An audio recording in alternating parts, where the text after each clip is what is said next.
The first step in this project is to apply metadata and a naming convention to our footage. I've already gone ahead and done that for you, but it's important to note that even though we're not going to do that step by step here, that is a very important part of the project.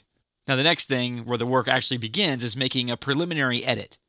Now, I know that at this point, you already know how to apply footage or get footage into the timeline, but there are a couple different ways to do that, and it changes it based on your preference. So in this project, we're starting out with the first chorus. That's how the song begins. And so I have 5 different clips here.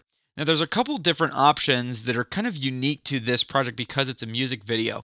I could shift click or click the first clip and then shift click the last clip to select all these clips and then just drag them into the timeline, and they come in that order. You can see 5, 6, 7, 8, 9. But they all have their audio tracks as well. And this is actually because the clips came with the audio that came from the camera, which has 4 mono tracks. So this is one way that we can start our edit. Just drag and drop the clips in there. Don't worry about how much extra time they take up. We'll trim them down later, just get them in the timeline. And then because of the music video, we know that we're going to have to delete these audio tracks because they're superfluous. We don't need them at all. And so what we could do is just click the speaker icons here to mute these tracks and still have them there, and then bring in the audio for the music video track and audio tracks 1, 2, or 3 later on.